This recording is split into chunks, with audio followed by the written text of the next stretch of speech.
What's up, everybody? It's Keefy from Ghost Cult Magazine, ghostcultmag.com, and I'm here with the one and only Alex Sanchez. Hey, what's how up, you brother? doing, Keith? Doing pretty good. Awesome, man. We're here at New York Comic Con, and we're just hanging out at Alex's table. You may know Alex's work from amazing comic books such as Star Wars, 30 Days a Night. 30 Days a Night. I've done a bunch of stuff. Katana for DC, X-Men here and there, Spider-Man, Hulk, and my new book, Pandemica for IDW. Awesome, and as well as one of my favorite Batman books, the Joker's Asylum book. Yep, Joker's Asylum. You were the inker on that? I did all the artwork on that. You? Okay.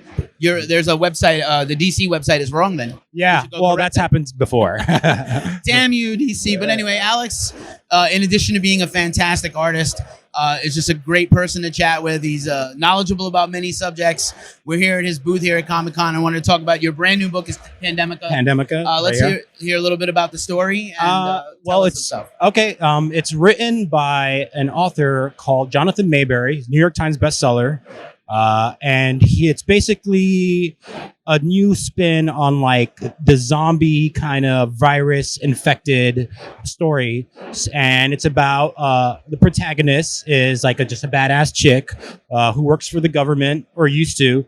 And it kind of jumps around from present to past and future, where it's totally apocalyptic, and she has to find a way basically to save humanity. And there's a kid in a hazmat suit that's nobody knows who he is or what his part is in the story, and the whole finale has to kind of deal with like finding out what his connection is and why he's so important and how she's connected to him and all that kind of stuff. Awesome. Now, when you're people unfamiliar with the process, let's hear about, are you contacted by writers who want to work with you? I know you have some house brands that you do work for, but how does that process work? Yeah, usually it's the editors actually, I either ask them or they ask me for work, and depending on the schedule, depending on the project, I'm not really picky or anything, but I have to work on something I'm going to have fun on, because I'm going to dedicate at least half of the year of my life drawing the same thing over and over again. So usually they approach me, and depending on the project, it's like I'll take it or I won't until I find something that I enjoy. So they send me, after the editor and I get together, the writer sends me a script, and then it's basically a movie script. You kind of have to start drawing the scenes, the characters. Sometimes they ask me to do character designs prior to even starting an interior page, do covers before I even started interiors, just so it could go out and get solicited.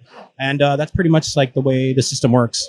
Awesome. And then I imagine, having been a very in-demand artist and a very well-known artist, you get a lot of requests for commissions and stuff? I do. Yeah. Well, actually, a lot of the pages that I draw for these companies, I end up just selling on my site or my social media pages.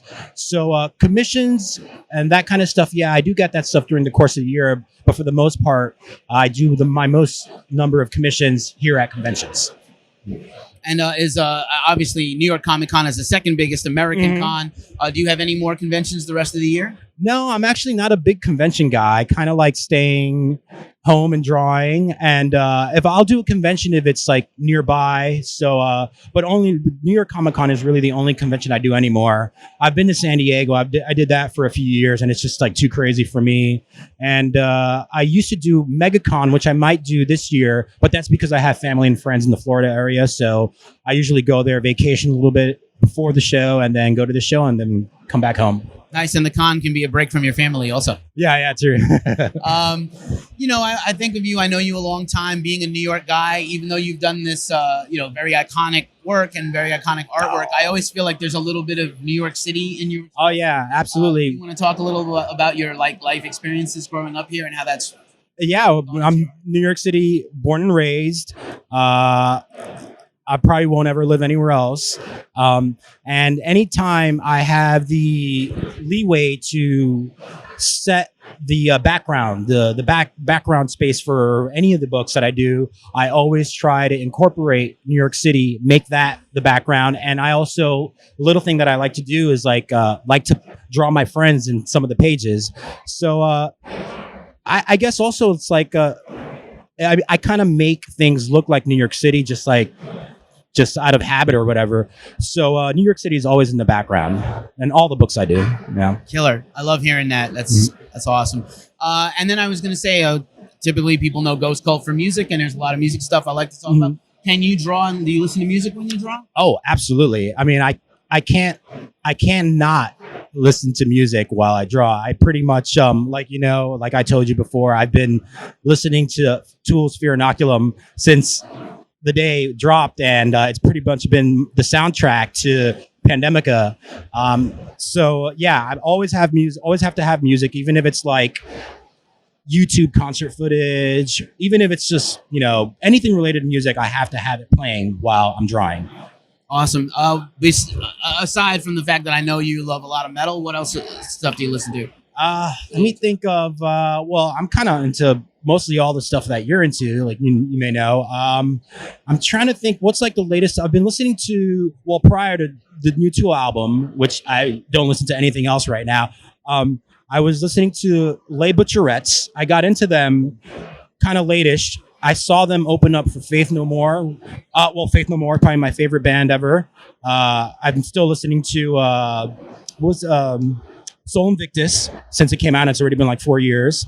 I love kind of just basically the old groups, the old bands, the old singer-songwriters from like the 90s, so I guess I'm just listening to like all the old albums I used to listen to, like PJ Harvey. I love PJ Harvey. Handsome, remember those guys? I love Helmet, still one of my favorite bands. And new stuff, I think I've gotten into a lot of the newer hip hop. It's not even new hip hop. I guess just like newer hip hop albums. I've got into Dre's Compton ruled my life for a good year or two. And then also Little Kim. Drake. I actually got into Drake in the last year. And that's about it for hip hop for right now. Just kind of like dabble in the old stuff. Mostly the old stuff that we used to listen to back in the day, and a little bit of the new stuff. And a lot of Tool. Killer. I actually, over the years, that I always loved Faith No More, but I love them so much more now than I ever did. And Le Butcherettes is on Mike Patton's label, and I like a lot of the bands on his label, Ipecac Recordings. Yeah. Are they still out in? Weren't they their studio was like in some strip joint in Jersey or something like that, right? At one point, yeah. I'm not sure now, but that he's churning out stuff on that label all the time. And Bungle. Yeah, they're Mr. Bungle reunion. I'll be going in the February. Yeah, aren't they playing a show? Shows in Brooklyn. Oh yeah. That's in February. February. Oh wow, I'll send you the details. Soon. Yeah. They're sold out, but I'm pretty sure you can get tickets. Yeah. And man. And of course, last but not least, I definitely had to pick your brain about Star Wars. Beside the fact that I know you're a big Star Wars fan, we have seen Star Wars movies together in the past. Yeah, and we saw the re-releases of the original trilogy. We saw the re-releases together. It was like some of the most fun I ever had watching those with you. You've drawn some very iconic Star Wars characters. Oh, what are you excited about? The Rise of Skywalker is months away. Yeah. Well, it's really the only movie I'm like looking forward to this year. I still haven't seen Joker. I'm also actually looking forward to the Martin Scorsese Netflix film with Pesci coming back to act. But Rise of Skywalker. I know how you feel about Last Jedi. You love it. It's a very divisive film, the most divisive film in the entire franchise. I am not a big fan of it. I will never say that I hate Star Wars because of it, like you were talking about off camera. But I'm looking forward to Skywalker just because I think Luke needs to go out in a different way. He doesn't have, the guy's gone, he's dead, so he's probably come back as a Force ghost. Spoiler alert, he's dead. Yeah, spoiler. If you haven't seen the movie in since 2 years or whenever it came out. But yeah, I kind of hope that I hope Luke gets more screen time, basically. And I'm curious to see as to how they incorporate Carrie Fisher, Princess Leia, because I know they're using a lot of old footage. Yeah, R.I.P. They're actually really good documentary on HBO about her and her mother. I don't know if you saw it. Just check it out. Yeah. It was right before she died. So I'm interested to see how they wrap up the whole Princess Leia thing. Maybe they won't even kill her off. Maybe she'll live forever. And I'm just kind of interested to see whether or not Rey, because you saw the trailer, whether or not she turns to the dark side or she stays in the light side, and how her whole story goes. And I'm really interested to see what Emperor Palpatine's role will be in the new movie. Me too, my favorite character ever. Oh, really? Interestingly enough, that Han Solo got like shivved in the first new Star Wars, and people were upset, but they got over it. Yeah. And then Luke goes out heroically like a badass, and people are so crushed and angry. Yeah. It's amazing. Yeah. I mean, I know people that were PO'd when Han died in Force Awakens. I just thought that they did it really well. I mean, he died at his son's hands, and I know that Harrison Ford wanted to kill him off since Empire, so I kind of was expecting it. But at the same time, when it happened, I almost bawled because of Chewie's reaction when he fell over. So I was a little surprised, even though I kind of knew that it was going to happen. Rough stuff here for the fandom world. Alex Sanchez, artist, music fan, Star Wars nerd. It has been amazing to hang out with you here. Always amazing to hang out with you, Always great Keith. to see you, my friend. We will link all of your socials and all of your links to buy your stuff and support your new book, Pandemica, and everything else you do. Thanks you so much. Thank you. Alex Sanchez, I'm Keefy from GhostCultMag.com. We're at New York Comic Con!